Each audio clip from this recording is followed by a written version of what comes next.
ሰላም ጤና ይስጥልኝ ውድ የኢትዮ ነርሲንግ ዩቲዩብ ቻናል ተከታታዮቻችን ነው። ዛሬም በማይክሮባዮሎጂ አራተኛው ኤፒሶዳችን ተከስተናል። እንግዲህ በዛሬው የማይክሮባዮሎጂ ኤፒሶዳችን የምናወራው ቀጠሮ እንደተያያዝነው ላስት ታይም እንግዲህ ስለ ክላሲፊኬሽን ኦፍ ባክቴሪያ የተለያዩ ሀሳቦችን ለማውራት ሞክረናል። በዛሬው ኮንሰፕት ደግሞ ስለ ባክቴሪያል ኒውትሪሽን እስቲ ባክቴሪያን አስቀምጠን እንጠይቀዋለን ማለት ነው። ስለዚህ እኔ አብሬያችሁ ቆየው ዮናታን ነኝ። ስለዚህ ቻናላችንን ሰብስክራይብ፣ ላይክ፣ ሼር እንዳይረሳ። እንጀምር።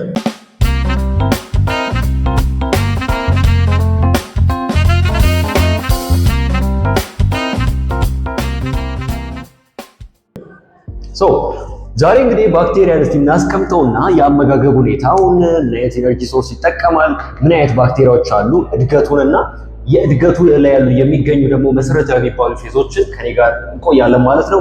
ሞክ አድርገን እንጀምር። እስቲ የመጀመሪያው ባክቴሪያ አመጋገቡን እንጠይቀው እስቲ። ባክቴሪያል ኒውትሪሽን ስንል ልክ እንደ ሌሎች ሊቪንግ ቲንግስ ምንም እንኳ በአይን የማይታይ ቢሆንም ለመኖር ሰርቫይቭ ለማድረግ የተለያዩ ሪፕሮዳክሽን ኦር ግሮዝ ለማካሄድ ምን ያስፈልገዋል? ምግብ ያስፈልገዋል። ይበላል ልክ እንደኛ ማለት ነው። ስለዚህ ልክ እንደዛ ባክቴሪያው ምን ይጠናል መሰላችሁ? ኒውትሪሽኑ ይጠናል ማለት በሚጠናበት ጊዜ ልክ እኛ as we are human being ማክሮ ኒውትሪየንት እና ማይክሮ ብለን በኒውትሪየንት እንከፍለዋለን አይደል? ልክ ማክሮ ኒውትሪየንት ብለን በምንልበት ጊዜ ለምሳሌ በእኛ ላይ ምን አለ? እንደነ ካርቦሃይድሬት፣ ፕሮቲን፣ ፋት ምንድን ናቸው? ማክሮ ናቸው አይደል? ባክቴሪያ ጋር ስንመጣ ደግሞ ማክሮ እና ማይክሮ ኒውትሪየንት ይበለው እንጂ ኤሌመንቶች አሉ ማለት ነው። በዚህ እሱን እንመለከታለን። ማክሮ እና ማይክሮ ኒውትሪየንትን ይፈልጋል ባክቴሪያው። ለምሳሌ ማክሮ ኒውትሪየንት ይበለው እንጂ እንዳልኳቸው ኤሌመንቶች ናቸው ብለናል አይደል?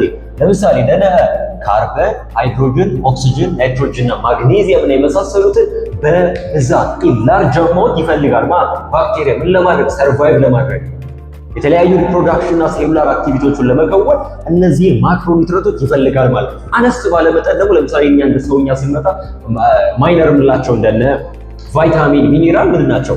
ማይክሮ ኒውትሪየንት ናቸው አይደል? ለኛ በሚያስፈልጉት መጠን ኢን ስሞል አማውንት የሚያስፈልግ ነው። ስለዚህ ተመልከቱ፣ ኢን ስሞል አማውንት ባክቴሪያ አይረንን፣ ኮፐር፣ ዚንክ፣ ማንጋነዝ እያለ እነዚህ ይፈልጋል ማለት ነው ባክቴሪያ። ስለዚህ አሁን ባክቴሪያ አመጋገቡ እንዴት ነው ብለን ስንጠይቀው ይሄንን መረጃ ሰጠን ማለት ነው። እስቲ ቀጥል ባክቴሪያ ስለ ኤነርጂ ሶርሱ ደግሞ እንጠይቅ እስቲ። እንግዲህ እዚህ ጋር ያለውን ነገር ቤዝ ሆነን ስለ ኤነርጂ ሶርስ እናወራለን። ይሄ ኤነርጂ ሶርስ የተለያየ ባክቴሪያ እኛን አታክ ለማድረግ ጨምሮ እና ባክቴሪያ የተለያዩ ሴሉላር አክቲቪቲዎችን ፐርፎርም ለማድረግ የተለያዩ ምን አሉት? ኢነርጂ ሶርሶች አሉት። ሜጀር የሚባሉ ኢነርጂ ሶርሶች እነዚህ ሶስቱ ናቸው። ተመልከቱ። የመጀመሪያው ምን ይለናል? ኦርጋኒክ። ሉክ ኦርጋኒክ ሲባል ስሙ እንደሚያመለክተው most of the time this organic source organic as the energy source that is derived from the living things ከህይወት ካለው ነገር ድራይቭ የተደረገ ነው። ብዙ ጊዜ ለባክቴሪያው እንደ ኤነርጂ ሶርስ የሚያገለግለው ማን ካለን? ኦርጋኒክ ካለን እንደነማ ሱገር መውሰድ እንችላለን፣ ከካርቦሃይድሬት ድራይቭ የሚሆነው አሚኖ አሲድ ከፕሮቲን ድራይቭ የሚሆነው ይሄ በመጠቀም ባክቴሪያ እንደምን ያገለግላል ማለት እንደ ኤነርጂ ሶርስ። ብዙ ጊዜ ኦርጋኒክን የሚጠቀሙ ባክቴሪያዎች ከማን ስር ግሩፕ ይደረጋሉ መሰላችሁ? በደንብ ተከታተሉ። ሉክ ሄትሮትሮፍስ እንላቸዋለን። ሄትሮትሮፍስ ሉክ ሄትሮትሮፍስ ብለን የምንጠራቸው ባክቴሪያዎች ብዙ ጊዜ የሚጠቀሙት ኤነርጂ ሶርስ እንደማን ነው ይባላል መሰላችሁ? ኦርጋኒክን ነው። እንቀጥል። ኢንኦርጋኒክ ስንል ደግሞ ለየት ይላል። ይሄ ምን በመጠቀም መሰላችሁ? ደግሞ የተለያዩ ኬሚካል ሪአክሽኖችን በመጠቀም ነው ማለት ነው። የተለያዩ ኬሚካል ሪአክሽኖችን ይጠቀሙና ኢንኦርጋኒክ ከሆኑ ኮምፓውንዶች እንደ ካርቦን ዳይኦክሳይድ ሊሆን ይችላል የተለያዩትን በመጠቀም ምን በማካሄድ ኬሚካል ሪአክሽን። ስለዚህ ስያሜያቸው ምን አለው መሰላችሁ? ሳይንሱ ኬሞትሮፍስ አላቸው። እነሱ ደግሞ ኬሞትሮፍስ። ልክ ኢንኦርጋኒክ የሆኑ ሰብስታንሶችን እንደ ኤነርጂ ሶርስ የሚጠቀሙ ባክቴሪያዎች ምን ብሎ ግሩፕ ተደረጉ? ኬሞትሮፍስ ተብሎ ተገለጹ ማለት ነው። እንቀጥል። ደግሞ አንዳንድ ባክቴሪያዎች ደግሞ ለየት ያሉ አሉ። በጣም ስፔሻላይዝድ የሆኑ ባክቴሪያዎች ፎቶሲንቴሲስን በመጠቀም ምንም ያደርጉ ኢነርጂያቸውን ፎርም የሚያደርጉ እነዚህ ደግሞ ምን ብሎ አላቸው መሰላችሁ? ላይትን ይጠቀማሉ። ስለዚህ ላይትን የሚጠቀም ደግሞ ባክቴሪያ እንደ ኢነርጂ ሶርስ ምን ተብሎ ተገለጸ መሰላችሁ? ፎቶትሮፍስ ተባለ። ፎቶ ሚንስ ላይት። ቅድም ብለን ሄትሮትሮፍስ ለኦርጋኒክ ኢንኦርጋኒክን ደግሞ ምን ኬሞትሮፍስ፣ ላይትን የሚጠቀመው ደግሞ ማን ብለን ገለጽ ነው? ፎቶትሮፍስ ብለን መግለጽ እንችላለን ማለት ነው። አሁን ሰመሪ እናድርግ እስኪ። ኢነርጂ ሶርስ ሲባል 3 ኢነርጂ ሶርሶች ልናስታውስ ይገባናል ማለት ነው። ተመልከቱ እንግዲህ ማይክሮባዮሎጂ የመማራችን ዋና ቁም ነገሩ ምን መሰላችሁ? ክሊኒካል ላብ የሚባል ትምህርት አለ። እኛ ብዙ እንግዲህ የበሽታው መነሻ ከሚባሉት ውስጥ ምንድነው አንዱ ማይክሮ ኦርጋኒዝም ነው አይደል? ስለዚህ እነሱ ማይክሮ ኦርጋኒዝሞች ለመረዳት ይህ ማይክሮባዮሎጂ ወሳኝ የሆነ መስመሩን ያሰምርልናል። ስለዚህ ለዚያም ነው ማይክሮባዮሎጂ መማራችን ቁም ነገሩ ማለት። ስለዚህ እሱን ስንማር ስለ ባክቴሪያ ኒውትረንቱን አወቅን። ኢነርጂ ሶርስ ሲባል ምን ምን አለ? ኦርጋኒክ፣ ኢንኦርጋኒክ እና ላይትን ይጠቀማል። ምን ለማድረግ? ኢነርጂን ለማግኘት ማለት ነው። ስለዚህ በዚህ መልኩ አንደርስታንድ ካደረግን በኋላ ደግሞ ብዙ ጊዜ እንግዲህ ባዮሎጂ ላይ ኦር ላስት ክላሶች ላይ ያለፉ ሎወር ክላስ ላይ እንደተማራችሁ ይሄ አውቶትሮፍስ ሄትሮትሮፍስ ባዮሎጂ ማይቀር ቃሉ አይደል? እስቲ ባክቴሪያ አውቶትሮፍስ የሚባልንና ሄትሮትሮፍስ የሚባለውን ፕሮሰስ በመጠቀም እንዴት ካርበን ያገኛል የሚለውን ነው የምንገልጸው። ሉክ የመጀመሪያውን እስቲ ምን ማለት ነው አውቶትሮፍስ፣ ምን ማለት ነው ሄትሮትሮፍስ የሚለው እንረዳ። አውቶትሮፍስ ማለት አጠር ባለ ዴፊኒሽን ልግለጽላችሁ። Autotrophs bacteria are a group of bacteria group under these autotrophs are that can able to produce what? Their own food. ከካርበን ጋር ስናያይዘው ምን መሆን ይችላል ማለት ነው? That can produce their own what? Carbon from where? From the other inorganic molecule. ኦርጋኒክ የሆነ ካርበንን ማምረት ይችላሉ። ከምን? ከኢንኦርጋኒክ በመጠቀም።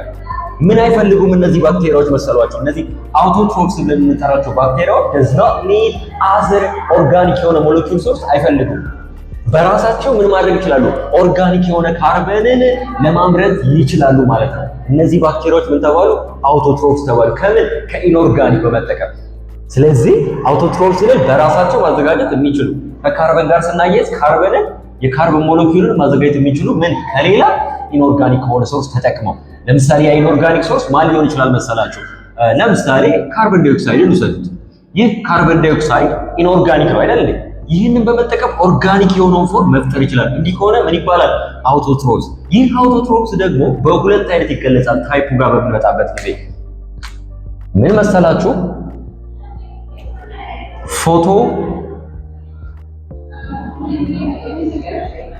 አውቶትሮፍስ እና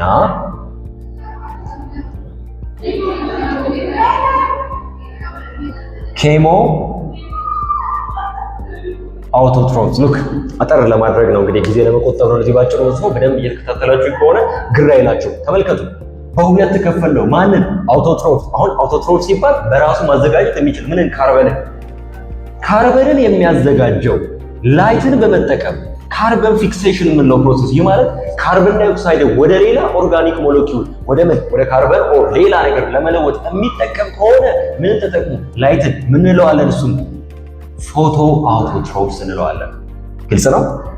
ፎቶ አውቶትሮፍስ ስንል ፎቶሲንቴሲስ የሚባል ፕሮሰስን ያካሂዳል። ምንም በመጠቀም ላይትን ምን ለማግኘት? ሌላ የተለያዩ ኦርጋኒክ ሞለኪውሎችን ፎርም ለማድረግ። አንድ ባክቴሪያ በራሱ ኦርጋኒክ ሞለኪውል ፎርም ያደርጋል ሲባል ምን ብለነዋል? አውቶትሮፍስ። ያንን ላይት ተጠቅመው ከሆነ ምን እንለዋለን? ፎቶ አውቶትሮፍስ። ቤስት ኤግዛምፕል ማንን መግለጽ እንችላለን መሰላችሁ? ሳይኖ ባክቴሪያ የሚባል ቤስት ኤግዛምፕል አለ ለፎቶ አውቶትሮፍስ ብለን የምንጠራው ማለት ነው። መልካም ያላችሁት ከኢትዮ ነርሲንግ ስቱደንትስ ጋር ነው። ቻናላችን እስካሁን ሰብስክራይብ፣ ላይክ፣ ሼር፣ ኮሜንት እንዳይረሳ እንላለን። በዚህ አጋጣሚ እንግዲህ የተለያዩ ኢንፎርሜሽኖችን በቲክቶክ እየገለጽንላችሁ ስለሆነ በቲክቶክም መከታተል ትችላላችሁ ማለት ነው። ስለዚህ አሁን ተመልከቱ፣ የአውቶትሮፍስ ኮንሰፕት ከተግባባን በኋላ አንዳንዴ ደግሞ ኦርጋኒክ የሆኑ ሞለኪውሎችን ለማዘጋጀት ምን ያደርጋሉ መሰላችሁ? እነዚህ ባክቴሪያዎች ኬሚካል ሪአክሽን የሚፈጥሩ ብሬክዳውን በማድረግ የተለያዩ ኬሚካል ፕሮሰሶችን በመፍጠር ኦርጋኒክ የሆነ ሞለኪውልን በራሳቸው ማዘጋጀት የሚችሉ ባክቴሪያዎች ደግሞ ምን ይለዋል? ኬሞ አውቶትሮፍስ። ለምሳሌ ናይትሪፋይንግ ባክቴሪያ። ግልጽ ነው። እንዲህ አይነት ፕሮሰስ፣ ይሄ ላይት ነው፣ ይሄ ደግሞ ኬሚካል ሪአክሽን በማከናወን ከሌላ ቦታ ነው የካርበን ያዘ ከራሳቸው ፕሮሰሱን የተለያየው። እንዲህ አይነቱን በማን ግሩፕ እናደዋለን ማለት ነው? አውቶትሮፍስ ብለን እንጠራዋለን ማለት ነው። እንቀጥል። ሄትሮትሮፍስ ይለናል እዚህ ጋር ደግሞ ሉክ።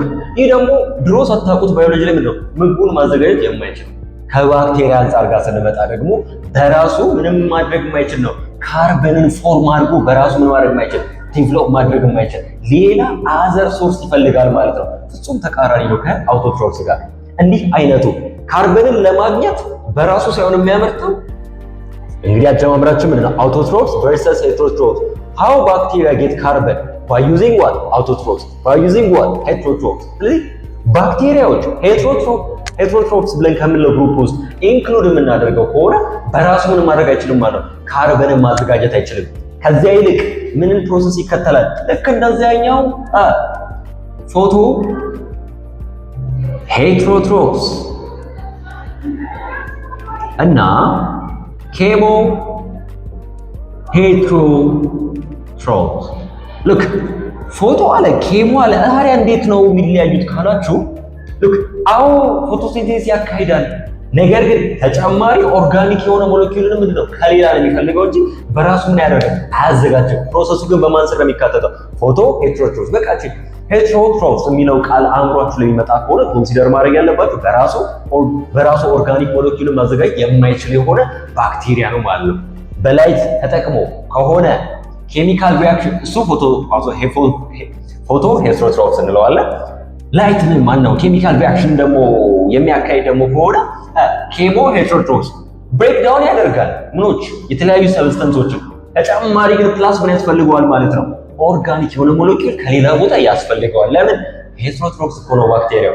ለምሳሌ ቤስት ኤግዛምፕል ለሄትሮትሮፕስ ስል በፎቶ ሄትሮትሮፕስ ቤስት ኤግዛምፕል የምንሰጠው ነን ሰልፈር ባክቴሪያ ይባላል። ከኔ ጋር ናችሁ? ለኬሞ ሄትሮትሮፕስ ነው በጣም አደገኛ ይባላል።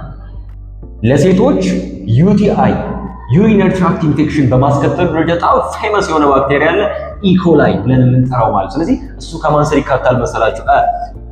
ሄትሮትሮፕስ። ስፔሲፊክ ስናደርገው በማን ስር? በኬሞ ሄትሮትሮፕስ ስር ይካተታል ማለት ነው። መልካም። ስለዚህ አሁን አውቶትሮፕስ በራሱ ምን ማድረግ የሚችል ማዘጋጀት የሚችል ካርበንን፣ ሄትሮትሮፕስ አይችልም ከሌላ የሚፈልግ ሲሆን ነው ማለት ነው። ስለዚህ በዚህ መንገድ እቺን ነገር ከተመለከተን በኋላ ባክቴሪያ እስቲ አዎ የተለያዩ ሶርሶችን ይጠቀማል። ከኤንቫይሮንመንቱ ኢሴንሻል የሆኑ ኒውትሪየንቶችን ኤሌመንቶችን ያገኛል። ነገር ግን አንዳንድ ስፔሲፊክ የሆኑ ምኖች አሉ ኤሌመንቶች አሉ። አንዳንድ ስፔሲፊክ የሆኑ ምኖች አሉ ኒውትሪየንቶች አሉ። እነዚህን ግን በምንም አይነት ተአምር ባክቴሪያው ከራሱ ሊያዘጋጅ አይችልም። ያን አይነት ከራሱ ማዘጋጀት የማይችላቸው ስፔሲፊክ የሆኑ ለስፔሲፊክ ፈንክሽን የሚጠቀማቸው ነገሮች ኦር ሰብስታንሶች ኦር ኒውትሪየንቶች ሊሆኑ ይችላሉ። እነዚህ ምን ይባላሉ መሰላችሁ? ግሮዝ ፋክተር። ግልጽ ለማድረግ ያክል ባጭሩ ግሮዝ ፋክተር ማለት ባክቴሪያ ምንም እንኳን ከሌላ ሶርስ ኒውትሪየንቶችን እያገኘ ቢሆንም ካርበንን ስላገኘ ብቻ ማምረት የማይችላቸው ግዴታ ከሌላ ቦታ ሊፈልግ የሚገባቸው ነገሮች ምን ይባላሉ ማለት ነው? ግሮዝ ፋክተር። ግልጽ ነው እንዳልኩኝ ካርበን አለው። አዎ ካርበን ስላለው ግን ምን ማዘጋጀት አይችልም። የመጀመሪያው አሚኖ አሲድ። ሉክ አሚኖ አሲድ ምንድነው? ስፔሲፊክ ፈንክሽኑ ቢልዲንግ ብሎክ ኦፍ ፕሮቲን። ስለዚህ ፕሮቲን የሚባለው ነገር ለማዘጋጀት ካርበን ስላለው ብቻ ምን አያዘጋጅም ማለት አሚኖ አሲድ። ካርበን ስላለው ብቻ ምን አይኖረውም መሰላችሁ? ኒውክሊክ አሲዶች አሉ። ስለዚህ ካርበን ስላለው ብቻ ኒውክሊክ አሲድ የማለት እነማንን ለፎርም ለማድረግ ዲኤንኤ ለመስራት አርኤንኤ ለማዘጋጀት ምን ማድረግ አይችልም ማለት ነው። ካርበን ስላለው ብቻ ኒውክሊክ አሲድን ማዘጋጀት አይችልም። ካርበን ስላለው ብቻ ስለዚህ ፒውሪን እና ፒራሚድን ማዘጋጀት አይችልም ማለት ነው። እኚህ ስፔሲፊክ የሆኑ ነገሮች በማን ይካተታሉ መሰላችሁ? በግሮዝ ፋክተር ስር ይካተታል ማለት ነው። መልካም። ይሄ ነገር ግልጽ ከሆነ ወደ ማን እንመጣለን? ወደ ባክቴሪያል ግሮዝ ጋር እንመጣለን ማለት ነው። አሁን ደግሞ ባክቴሪያ ምን ተመገበ ሊያድግ ነው። ባክቴሪያ የሚያድግበት እድገቱ ምን ይባላል መሰላችሁ? በአጭሩ ባይነሪ ፊውዥን ይባላል ማለት ነው። ሉክ ባይነሪ ፊውዥን ብለን በምንጠራበት ጊዜ አንድ ሴል እኩል ወደሆነ ሁለት ዳውተር ሴሎች ዲቫይድ መደረግ ሲችል ያ ምን ይባላል? ባይነሪ ፊውዥን ይባላል። ያ ደግሞ የሚሄድበት አይነት ፌዝ ምን የሚባል ፎርሙላ ነው መሰላችሁ? አይገርምም? ከዚህ ሁሉ ኖት ውስጥ ፎርሙላ ተገኘ። ቆንጆ ነው። 2 ዘ ፓወር ኦፍ n። ይህ ማለት ለምሳሌ 2 ዘ ፓወር ኦፍ አንድ ሁለት ሴል ቢሆን ወደ ስንት ይከፈላል ማለት ነው? 2 ዘ ፓወር ኦፍ 4 ይሆናል። 2 ዘ ፓወር ኦፍ 4 ቢሆን ደግሞ እንደገና ወደ ስንት ይሆናል ማለት ነው? 16። ስለዚህ በዚህ መንገድ ይሆናል ማለት ነው። ባክቴሪያል ግሮዝን አጠር ባለ መልኩ እንዲከገለጽ አሁን ባክቴሪያ እንዴት ነው በላ አደገ መሞቱ ማይቀር ነው። ስለዚህ ባክቴሪያል ግሮዝ ፌዝ ጋር እንምጣ። ባክቴሪያል ግሮዝ ፌዝ ማለት ካልቸር የምንለው ነገር አለ። ባክቴሪያ ለተለያየ ፐርፐዝ የምናሳድግበት ልክ የራሱ የሆነ የምናወራበት ስቴፕ ይኖረናል። ካልቸር ይደረግና የተለያየ ባክቴሪያዎች ለተለያየ ዓላማ ምናልባት ድረግ ለመሞከር ሊሆን ይችላል፣ ኦር ለተለያዩ ጥናቶችን ለማድረግ ባክቴሪያ ኢኖኩሌት ይደረጋል። ያ ከተደረገ በኋላ በዚያ ፕሮሰስ ውስጥ የሚያልፍ ፌዝ አለ። ያ ግሮዝ ፌዝ እንለዋለን። በዚህ ግሮዝ ፌዝ ላይ ደግሞ 4 አሉ። እነማ? የመጀመሪያው ላግ ፌዝ፣ ሎግ ፌዝ፣ ማክሲማል ስቴሽነሪ ፌዝ እና ዲክላይን ፌዝ። ባጭሩ ልንገራችሁ፣ ከዛ ግራፏ ላይ እናውቀዋለን። ነው ላግ ፌዝ ማለት ባክቴሪያ ተዘጋጀ ምን ለማድረግ? ሪፕሮዲውስ ለመሆን። ኒውትረንቱ ቀርቦለታል፣ የሚፈልገው ኢንቫይሮንመንት። ስለ ኢንቫይሮንመንቱ በቀጣይ እናወራለን። ይሄ ኦክሲጅን የሚፈልግ አለ፣ ቴምፕሬቸር የሚፈልግ አለ። ምንም እንኳን ጨው ቢጠሉ ባክቴሪያዎች ጨውን የሚወዱ ባክቴሪያዎች አሉ። እኚህ ነገሮች ተመቻችተው ሲቀመጡለት ላግ ፌዝ ተጀመረ፣ which means ሪፕሮዲውስ ለማድረግ ጀመረ ማለት ነው። ከዚያስ በኋላ ሪፕሮዲውስ ለማድረግ ከጀመረ በኋላ ደግሞ ሎግ ፌዝ፣ ይሄ ደግሞ አክቲቭ የሆነ መልቲፕሊኬሽን የሚጀምርበት ተዘጋጀ። እዚህ ጋር ምን አደረገ? ጀመረ። ምን መሆኑ? መልቲፕሊኬሽኑ ቅድም ባልነው መንገድ በዚች ባይነሪ ፊውዥን ብለን በምንጠራው ሜትድ ሎግ ፌዝ ተጀመረ። አንዳንዴ ኤክስፖኔንሻል ፌዝ ይለዋል፣ ምክንያቱም በሎጋሪዝሚክ ሬት ስለሚሰራ አንዳንዴ። ስለዚህ ሎግ ፌዝ በዚህ መንገድ ምንድነው? ሎግ ፌዝ አክቲቭ የሆነ መልቲፕሊኬሽን የሚጀምርበት ፌዝ ነው ማለት ነው። ልክ እንደዚያ ከሆነ በኋላ ምግቡ እያለቀ ይመጣል። ኢንቫይሮንመንቱ የማይመቻች ይሆናል። ማክሲመም የሆነ ቁጥር ላይ ይደርሳሉ። ምኖቹ? ባክቴሪያዎቹ ልክ ሚዲየሙን እየሞሉት ይመጣሉ ማለት ነው። እቺ የተዘጋጀችዋ ለካልቸር የተዘጋጀችዋ እየተሞላ ይመጣል። ኒውትረንቶቹ ኤግዞስት ያደርጋሉ። በዚህ ምክንያት ምን ይሆናል ማለት ነው? መልቲፕሊኬሽን እየቆመ ይመጣል። እሱ ምን እንለዋለን መሰላችሁ? ማክሲመም ስቴሽነሪ ፌዝ። ግልጽ ለማድረግ ምንድን ነው? ማክሲመም ነው በምን? በቁጥር ደረጃ። ከዚያ በላይ ኖ ሎንገር ሪፕሮዳክሽን ኦከር ሊያደርግ አይችልም ማለት በማለት በማክሲማል ስቴሽነሪ ፌዝ ብለን በምንጠራበት ጊዜ ማለት ነው። ስለዚህ ማክሲማል ስቴሽነሪ ፌዝን በዚህ ከተረዳን የተለያዩ ነገሮች እንግዲህ እዚህ ጋር ኤግዞስት የሆኑ ሁሉ ነገሮች እያለቁ ነው አይደለ? ባክቴሪያዎች ምን ይጀምራል መሰላችሁ? ዴይዝ ሬት ይጀምራል ማለት ነው። የባክቴሪያዎች ዴይዝ ሬት ኖ ሎንገር ሪፕሮዳክቲቭ ሬት ኦከር አይሆንም። አሁን እዚህ ጋር ሪፕሮዳክሽን የሚባል ነገር አይከሰትም ብለናል አይደል? ቆሟል። ምን ላይ? ማክሲማል ስቴሽነሪ ፌዝ። ከዚያ በኋላ ምን? ዴይዝ ሬት ይጀምራል። ማለት መሞት ይጀምራሉ ማለት ነው። ባክቴሪያ በቁጥር እየቀነሰ ይመጣል ማለት ነው። ይህንን ያልኳችሁን ሀሳብ ቀለል ባለ መልኩ እስቲ በዚህ በግራፍ እንጀምር። ልክ ስላይድ ላይ ተቀመጠ። ተመልከቱ። አስዩማር ካልቸራል ሚዲያ የምንሰራበት ካልቸር ለማድረግ ባክቴሪያውን አስቀመጠን። ልክ ባክቴሪያው ከተቀመጠ በኋላ ምን ተጀመረ? ሪፕሮዳክሽንን ለመጀመር ፈለገ። ይሄንን ፌዝ ምን ያለው አብረን በለስቶ ላግ ፌዝ እንለዋለን ማለት ነው። ባክቴሪያው ዝግጅቱን አጠናቀቀ፣ ድግሱ ተጠናቀቀ። አሁን ምን ተደረገ? ሪፕሮዳክሽን ተጀመረ። አክቲቭ የሆነ መልቲፕሊኬሽን ልክ መጨመር ሲጀምር ይህንን ፌዝ ደግሞ ምን ብለነዋል? ኤክስፖኔንሻል ወይም ደግሞ ምን? ሎግ ፌዝ። የተዘጋጀው ድግስ ተበላ፣ ተጠጣ። ኒውትረንቶቹ ምን ሆኑ? ኤግዞስት ሆኑ። ባክቴሪያው ምን ሆነ? ከአቅም በላይ መልቲፕላይ ሆነ፣ ማክሲመም ቁጥር ላይ ደረሰ። እሱ ደግሞ ምን አለው? ማክሲመም ስቴሽነሪ ፌዝ። ማክሲመም የሆነ ምን? ስቴሽነሪ ፌዝ እንለዋለን። ይሄ እዚች ጋር ተመልከቱት።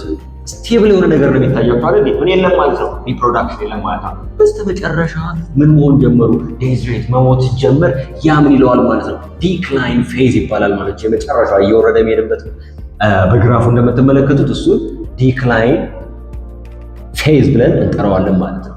መልካም። ስለዚህ በዛሬው ቆይታችን በዛሬው ኤፒሶድ እነዚህ ነገሮች ለማየት ሞክረናል ማለት ነው። ስለ አመጋገብ አወራን፣ ስለ ኤነርጂ ሶርሱ፣ ስለ አውቶትሮፍስ እና ሄትሮትሮፍስ ለመነጋገር ሞከርን፣ ባክቴሪያ እድገቱንና ፌዙን ለመነጋገር ሞከርን ማለት ነው። ስለዚህ በቀጣይ ክፍለ ጊዜ ደግሞ ባክቴሪያውና ኢንቫይሮንመንቱ ምን አይነት አካባቢ ይፈልጋል የሚለውንና ስለ ካልቸር የተወሰኑ ነገሮች እናወራለን ማለት ነው። በቀጣይ ቪዲዮ እስከምንገናኝ ድረስ እኔ አብሬያችሁ የቆየሁት ዮናታን ነኝ። ቻናላችንን ሰብስክራይብ፣ ላይክ፣ ሼር እንዳይረሳ። ኮሜንት ካለ ኮሜንት ቦክስ የእናንተ ነው። በቀጣይ ቪዲዮ እስከምንገናኝ ድረስ